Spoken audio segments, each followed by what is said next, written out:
सही तेरा निशान, आगे बढ़े जवान,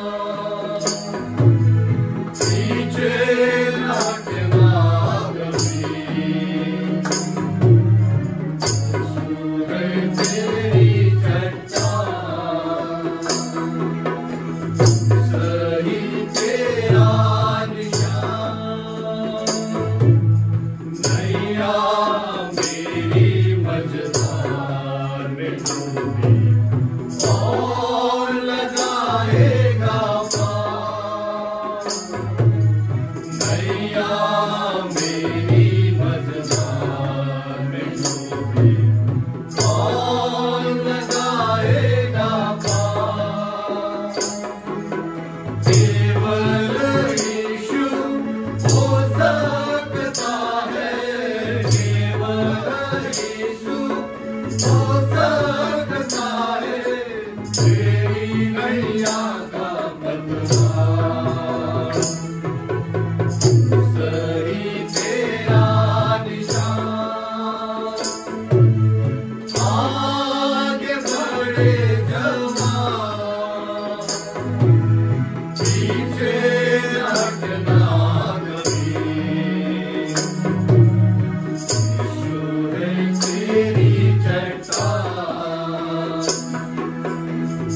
सही तेरा निशान, तेरे ही खातिर आया जगत में, तुझको बचाने को,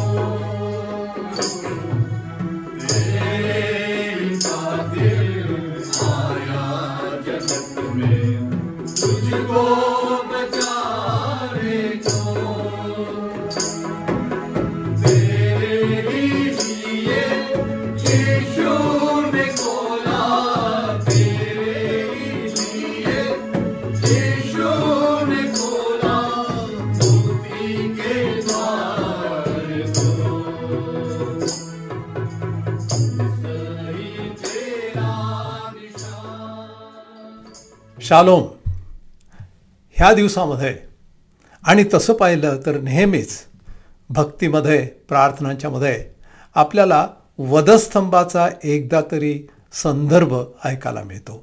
त्याच्या वचनाच्याद्वारे किंबहुना गायनांच्या मध्ये किंवा इतर वेगवेगळ्या संदर्भांच्या मध्ये किंबहुना निदान आपल्याला जी वधस्तंभाची जी खूण आहे ती चर्चच्या वर चर्चच्या आतमध्ये कुठेतरी वधस्तंभाचं जे काही दर्शन आहे ते आपल्याला होतच असतं. त्याचं कारण आहे की त्या वधस्तंभामध्ये क्रूसामध्ये भरपूर वेगवेगळ्या प्रकारचे पैलू आहेत ख्रिस्ती जीवनासाठी, ख्रिस्ती धर्मासाठी आणि आपल्या एक प्रकारे आचरणासाठी त्याचे अनुयायी म्हणून मग आपण असं म्हणू शकतो की अनेक पैलू वधस्तंभामध्ये आहेत, दडलेले आहेत. परंतु त्यामध्ये कदाचित 2 पैलू विशेष रीतीनं महत्त्वाचे आहेत की जे आपल्याला बघायचे आहेत. म्हणजे वधस्तंभ आणि त्याच्या 2 बाजू. जसं आपल्याकडे म्हण आहे, एक नाणं आणि एका नाण्याच्या 2 बाजू असतात, त्या प्रकारे. आणि ह्या ज्या 2 बाजू आहेत त्या आपल्याला पवित्र शास्त्रामधून बघायच्या आहेत. आणि पवित्र शास्त्रामध्ये त्याचा उल्लेख पण आहे ह्या 2 बाजूंचा. तसं एका विशिष्ट वचनामध्ये ते आपल्याला आढळत नाहीत, परंतु नक्कीच ते 2 भाग किंवा 2 पैलू आपल्याला स्पष्टपणे संत पेत्राने आणि मग संत पौलाने सुद्धा त्याचा उल्लेख केलेला आहे. उदाहरणार्थ इब्रिकरास पत्र अध्याय 9 आणि 25 ते 28 या वचनाच्यामध्ये आपल्याला स्पष्ट आढळतो. तो मी आपल्यासाठी ह्यावेळेस वाचतो. ह्यामध्ये असं सांगितलेलं आहे, 25वं वचन 9वा अध्याय. आणि जसा प्रमुख याजक प्रत्येक वर्षी दुसऱ्याचे रक्त घेऊन परमपवित्र स्थानात जातो, तसा तो स्वतःला वारंवार अर्पण करावयास गेला नाही. तो गेला असता तर जगाच्या स्थापनेपासून त्याला वारंवार दुःख सोसावे लागले असते. पण तो युगाच्या समाप्तीस स्वतःच्या यज्ञाने पापे नाहीसी करण्यासाठी एकदाच प्रगट झाला. त्या अर्थी मनुष्यास एकदाच मरणे, ज्या अर्थी मनुष्यास एकदाच मरणे व त्यानंतर न्याय होणे नेमून ठेवलेले आहे, त्या अर्थी ख्रिस्त बहुतांची पापे स्वतःवर घेण्यास एकदाच अर्पिला गेला आणि जे त्याची वाट पाहतात त्यास तारणासाठी पापविरहित असा दुसऱ्याने दिसेल.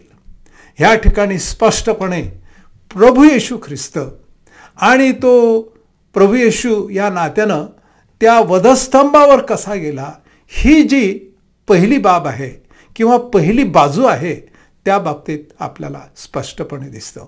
ह्या ठिकाणी तो असं म्हणतो की ही जगाच्या पापांच्यासाठी आहुती होती, हा यज्ञ होता.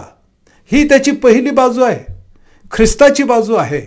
आणि ही जी बाजू ह्या ठिकाणी तो म्हणतो, ज्या अर्थी त्या अर्थी ख्रिस्त बहुतांची पापे स्वतःवर घेण्यास एकदाच अर्पिला गेला, हा एक महायज्ञ आहे असं आपल्याला स्पष्टपणे पवित्र शास्त्रामध्ये सांगितलेलं आहे. आणि महायज्ञ म्हटल्यानंतर तो खरोखरच यज्ञ झाला, स्वतःच यज्ञ बली झाला. जुन्या करारामध्ये आणि अनेक जगाच्या वेगवेगळ्या प्रकारच्या चालीरीतींच्या मध्ये आणि वेगवेगळ्या प्रकारच्या पद्धतींच्या मध्ये यज्ञ या करणं, बली देणं ही काही नवीन गोष्ट नाही आहे. आणि विशेषरीतीनं प्राण्यांचा बली हा तर सर्रास अजूनही काही काही ठिकाणी दिला जातो. आणि अर्थात जुन्या करारामध्ये ज्यावेळेस एखाद्या व्यक्तीने काही मोठी चूक केलेली असेल आणि ते पापकर्म त्याचं क्षालन करण्यासाठी आणि त्याचं प्रायश्चित्त म्हणून एखादा बली, एखादा प्राणी त्या ठिकाणी त्यांना हवन करावं लागत असे, बली द्यावं लागत असे. आणि हे जे अर्पण आहे हे त्याच्या प्रायश्चित्तासाठी होतं. आता प्रश्न असा आहे की पुढे आपल्याला असं वाचायला मिळतं की मनुष्याने मग असे आयुष्यभर कितीही वेगवेगळ्या प्रकारचे अर्पण केले, परंतु तरीही त्याचं अंतःकरण मात्र कधी शुद्ध होत नव्हतं. आता आपल्याला माहिती आहे की जगामध्ये कितीतरी वेगवेगळ्या प्रकारची दुष्टाई आहे, पापाचरण आहे, दुष्कर्म चालू आहेत. लोक वेगवेगळ्या प्रकारे जसं पाहिजे तसं ह्या जगामध्ये चालत आहेत, वागत आहेत. आणि सर्वांचा जो काही पापांचा जो घडा आहे त्याच्यासाठी कोण प्रायश्चित्त देऊ शकतं? कोणता असा भला मोठा प्राणी किंवा कितीतरी प्राणी असे जगाला अर्पण करावं लागतील की ज्यामुळे आपल्याला प्रायश्चित्त मिळेल? आणि म्हणूनच मग ते शक्य नाही आहे. कारण हे जे माणसाचे जे अनर्थ आहेत किंवा माणसाच्या जीवनामध्ये हे जे पाप आहेत हे काही कुठून तरी एखाद्या हवेसारखे स्वर्गातून पडलेले नाही आहेत, किंवा भूकंपातून वर आलेले नाही आहेत, किंवा अजून काही नैसर्गिक एखादी आपत्ती असते त्याच्याने ते निर्माण झालेलं नाही आहे. पवित्र शास्त्र असं सांगतं की हे माणसाच्या अंतःकरणातून येतात. अंतःकरणामध्ये जे काही अनर्थ आहेत, पाप आहेत, विचार आहेत, त्याचं प्रगटीकरण मग कर्मांच्यामुळे, हातांच्यामुळे होतं. मग आपण फक्त वरवर असं काहीतरी त्याचं प्रायश्चित्त करण्यासाठी काहीतरी कोणाला बली दे, अजून काही दानार्पण कर, अजून काही तीर्थयाग कर, ते सगळं काही फक्त वरपंगी राहतं. माणसाच्या अंतःकरणामध्ये त्याचा काहीही परिणाम होऊ शकत नाही, कारण तिथपर्यंत ते पोहोचतच नाही. आणि मग त्या दृष्टिकोनातून मग आता आपल्याला हा जो पहिला भाग आहे वधस्तंभाचा त्याच्याकडे पाहायचा आहे की हा जो वधस्तंभ आहे नेमकं तुमचं आणि माझं जे प्रायश्चित्ताचं जे अपूर्णता आहे ते राखलेलं आहे किंवा त्याचं परीक्षण केलेलं आहे. आणि म्हणून प्रभू येशू ख्रिस्तांच्या बाबतीत असं म्हटलेलं आहे की त्याने बहुतांची पापे स्वतःवर घेतली आणि मग ते अर्पण केलेलं आहे. ही ह्या वधस्तंभाची पहिली बाजू आहे. आणि ही जी पहिली बाजू आहे ही प्रभू येशू ख्रिस्तांनी स्वतःच्या इच्छेनं ती पूर्ण केलेली आहे असं आपल्याला दिसतं. उदाहरणार्थ इब्रिकरासपत्र अध्याय 10 त्यामध्ये असं म्हटलेलं आहे की प्रभू येशू ख्रिस्त स्वतः असा म्हणाले, ते म्हणाले, मग प्रभू येशू ख्रिस्त म्हणाले, पहा मी तुझ्या इच्छेप्रमाणे कराव्यास आलो आहे. म्हणजे प्रभू येशू ख्रिस्तांनी ही जी आहुती दिली ही स्वतःच्या इच्छेनं केलेली आहे. कारण माणसाच्या अंतःकरणामध्ये जे काही आहे ते काढण्यासाठी कोणत्याच प्रकारचा प्राणी किंवा प्राण्याचं बलिदान हे करू शकत नाही. आणि म्हणून असं म्हटलेलं आहे की स्वतःच्या इच्छेने आपण येशू ख्रिस्ताच्या शरीराच्या एकदा झालेल्या अर्पणाच्या द्वारे पवित्र केलेले आहोत. म्हणजे ही एक सुविधा तुमच्या आणि माझ्यासाठी प्रभू येशू ख्रिस्ताने दिलेली आहे. त्याच्या अर्पणाच्या द्वारे ही झाली पहिली बाब किंवा पहिली बाजू वधस्तंभाची.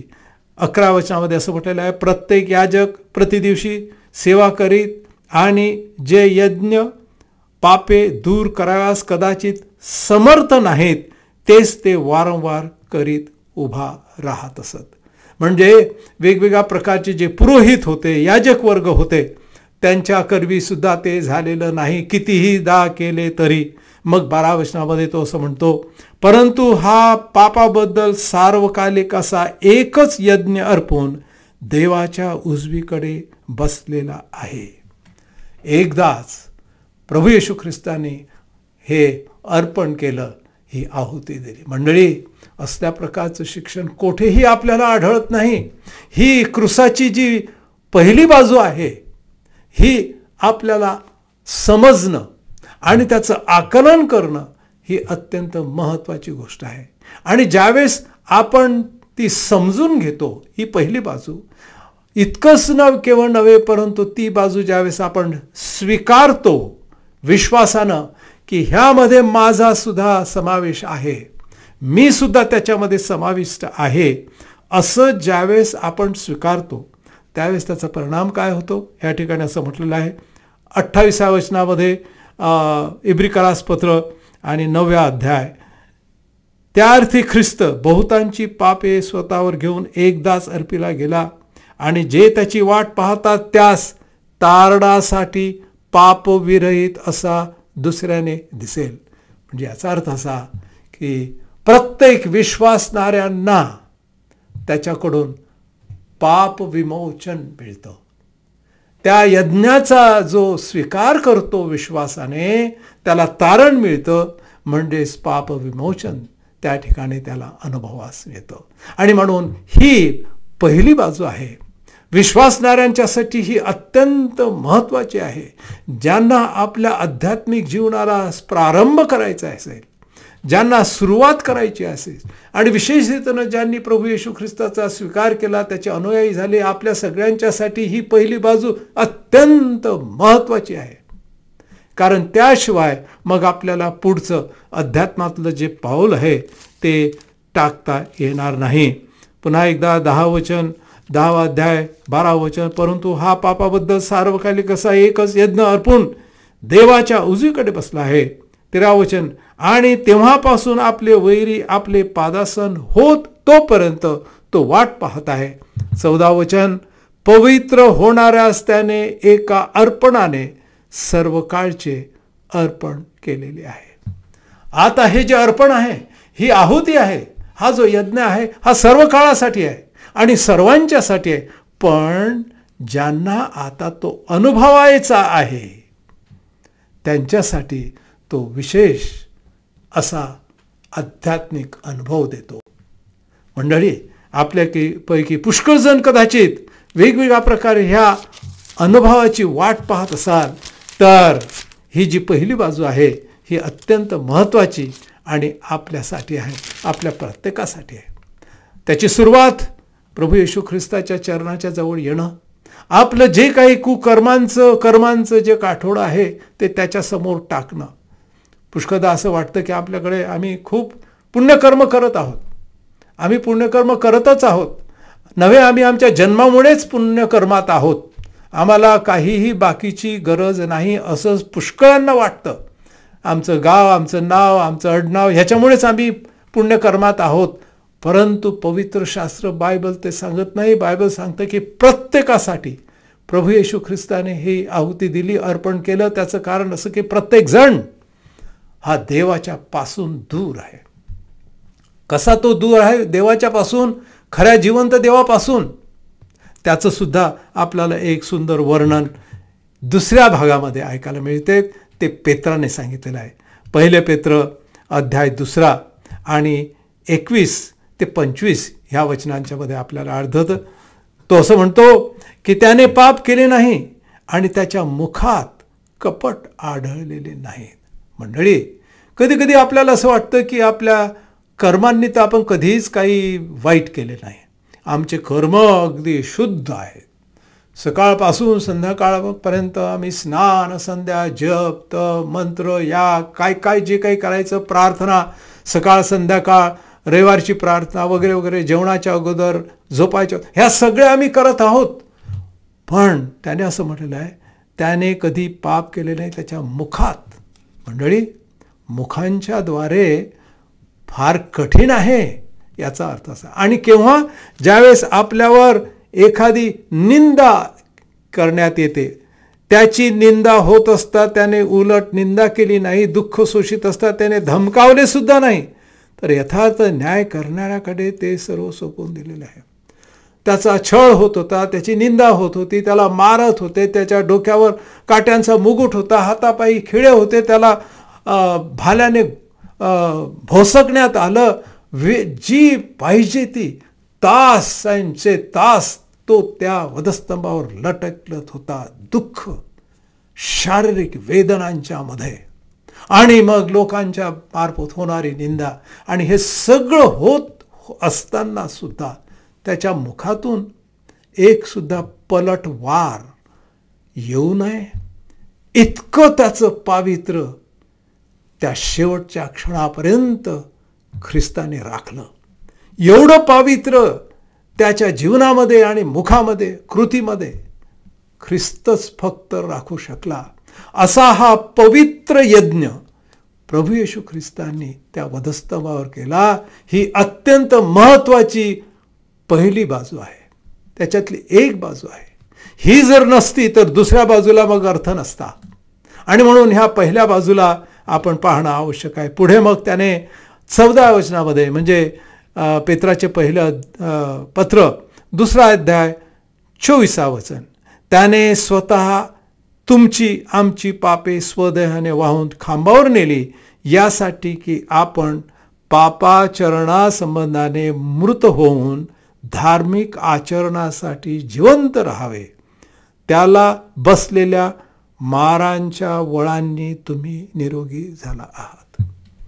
फार सुंदर. ह्या ठिकाणी आता दुसरी बाजू आहे. त्याला छळलं, त्याला लोकांनी मारलं आणि शेवटी तो वधस्तंभावर मरण पावला. परंतु कशासाठी? की तुम्ही आणि मी, ह्यासाठी की आपण पापाचरणासंबंधाने मृत होऊन धार्मिक आचरणाकडे जिवंत राहावे. अशासाठी विशेष रीतीनं ज्यांना प्रभू येशू ख्रिस्ताची ही पहिली बाजू कळली, म्हणजे यज्ञाची आणि आहुतीची जर बाजू आपल्याला कळली, तर त्याची दुसरी बाजू अशी आहे की ही आपल्यासाठी आहे. ह्या दुसऱ्या बाजूला आपण उभे आहोत. जे सर्व आपण लोक आहोत ते आपण आहोत. आणि त्याचा जो परिणाम आहे की तुम्ही आणि मी त्या वधस्तंभाच्या पायथ्याची सगळे आपले कर्मांचं जे गाठोड आहे, आणि ते फक्त एकच गाठोड आहे, ते वाईट कर्मांचं आहे, विचारांचं आहे, पापकर्मांचं आहे. चांगल्या कर्मांचं असूच शकत नाही मनुष्य या नात्यानं, कारण सर्वांनीच पाप केलेली आहेत असं देवाचं वचन सांगतं. आणि म्हणून ह्या ठिकाणी असं म्हटलेलं आहे की आपण आता इथून पुढे पापचरणासंबंधाने अगदी पवित्र राहावं असं म्हटलेलं आहे. की मृत होऊन धार्मिक आचरणासाठी आता जिवंत राहा. म्हणजे ह्या बाबतीत आता हे गाठोडं ख्रिस्ताच्या पायाशी टाकल्यानंतर आता मात्र कोणतं गाठोडं आपण घ्यायचं आहे, आणि ते म्हणजे पवित्र जीवन जगण्याचं. त्या गाठोड्याला आता मृत करून टाकलेलं आहे, त्याला गाढून टाकलेलं आहे ख्रिस्ताने, म्हणजे त्याची क्षमा केलेली आहे असा त्याचा अर्थ आहे. आणि आता आपण धार्मिक जीवनासाठी, आध्यात्मिक जीवनासाठी जगत राहावं असा त्याचा ह्या ठिकाणी अर्थ आहे. ही वधस्तंभाची दुसरी बाजू आहे. ही आपल्या सगळ्यांची आहे. ही मानवाच्या बाजूची आहे. ख्रिस्ताच्या बाजूची आपण पाहिलेली की तो पवित्र आहे, निष्कलंक आहे, त्याने महायज्ञ केलेला आहे सगळ्या जगाच्यासाठी. आणि ही जी दुसरी बाजू आहे ती आपल्यासाठी आहे. अजून एक वचन मी आपल्यासाठी वाचतो. 1 पेत्र 3 अध्याय आणि 18 वचन. येथे असं म्हटलेलं आहे, कारण आपल्याला देवाजवळ नेण्यासाठी ख्रिस्तानेही पापाबद्दल म्हणजे धार्मिक पुरुषाने अधार्मिक लोकांकरिता एकदा दुःख सोशिले, तो देहरूपे जीवे मारला गेला आणि आध्यात्मिकरित्या जिवंत केला गेला.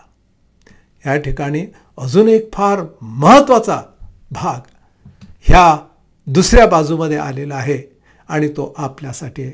त्याने म्हटलेलं आहे की जो धार्मिक पुरुष होता तो अधार्मिकांच्यासाठी एकदा त्याने दुःख सोशिले, तो देहरूपे जीवे मारला गेला, आध्यात्मिक रीतीनं तो उठविला गेला.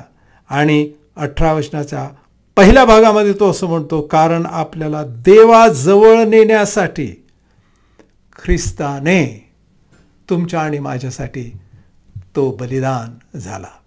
मंडळी, फार मोठा शब्द या ठिकाणी नाही. देवाजवळ जाण्यासाठी त्याचं कारण आहे. ह्या बाजूमध्ये आपण संपूर्ण मनुष्य प्राणी आहोत, मनुष्य लोक आहोत. त्या बाजूने प्रभू येशू ख्रिस्त निष्कलंक कोकरा आहे. ह्या बाजूने दुसरं तिसरं काही नाही, अनर्थ आहे. अनर्थाचं कुकर्माचं गाठोडं आहे, सगळ्यांच्या पाठीवरचं आहे. आणि त्या ठिकाणी पवित्र की ज्याच्या मुखामध्ये एक सुद्धा निंदा निघालेली नाही, एवढा तो नखशिकांत पवित्र आहे. आणि ह्या बाजूने मात्र दुसरं तिसरं काहीच ह्या जगामध्ये दिसत नाही. त्यांच्यासाठी त्याने असं म्हटलेलं आहे की तुम्हाला आणि मला देवाच्या जवळ आणण्यासाठी हा वधस्तंभ आहे. वधस्तंभाची दुसरी बाजू ही आहे माणसांची आणि त्या मनुष्य प्राण्यांना देवाजवळ आणण्यासाठी. मंडळी, मनुष्य आणि देव ह्याच्यामध्ये फार मोठं अंतर आहे, फार मोठी दरी आहे. आणि ती जी दरी आहे ती गाठोड्याची दरी आहे, महाभयंकर आहे. ती कोणाच्यानेही ती पार करू शकत नाही. पण ख्रिस्ताने तुम्हाला क्षमेच्या द्वारे जवळ आणलेला आहे. आणि मग त्याद्वारे तो म्हणतो, त्याचा उद्देशच आहे आपल्याला देवाजवळ नेण्यासाठी ख्रिस्ताने पापाबद्दल दुःख सहन केलं, तो यज्ञ स्वीकारला. मंडळी, ही ती दुसरी बाजू आहे वधस्तंभाची. आणि ह्या दुसऱ्या बाजूमध्ये आपल्याला देवाजवळ येणं शक्य आहे. देवाजवळ जिवंत आणि पवित्र देवाच्या जवळ येण्यासाठी कोणताही दुसरा मार्ग नाही, शक्यच नाही. फक्त एक मार्ग तो म्हणतो की प्रभू येशू ख्रिस्ताच्या आहुतीच्या मार्गे तो आपल्याला क्षमा करतो, कृपेनं क्षमा करतो. आणि आपण विश्वासानं ज्यावेळेस ते स्वीकारतो त्यावेळेस आपण देवाच्याकडे जवळ आणि जवळ आणि जवळ आपला प्रवास सुरू होतो. मंडळी, हे दिवस ख्रिस्ताच्या जिवंत देवाच्या जवळ येण्याचे आहेत. प्रश्न असा आहे की आपण त्या प्रवासाला सुरुवात केलेली आहे. वधस्तंभाचे 2 भाग, 2 बाजू, एक ख्रिस्त आणि दुसऱ्या बाजूला मनुष्य प्राणी आणि आपण. पण ह्या वधस्तंभाच्या द्वारे आपण देवाच्या जवळ आणि जवळ अधिक येऊ शकतो. प्रार्थना करू. आमच्या पवित्र देवा, मनापासून तुझे उपकार मानतो की तू संपूर्ण मनुष्य मात्रासाठी ती आहुती दिली, की अशासाठी की तुझ्याद्वारे आम्ही देवाच्या जवळ आणि जवळ यावं. आम्हास तू मदत कर तुझ्या जवळ येण्यासाठी आणि तुझ्या जवळ राहण्यासाठी. आता देवजो बाप ह्याची प्रीती, देवजो पुत्र ह्याची कृपा आणि देवजो पवित्र आत्म्याची सहभागिता आपणा सर्वबरोबर आता आणि सदा सर्व काळ असो. आमेन. आमेन. देव आपणास आशीर्वाद देव.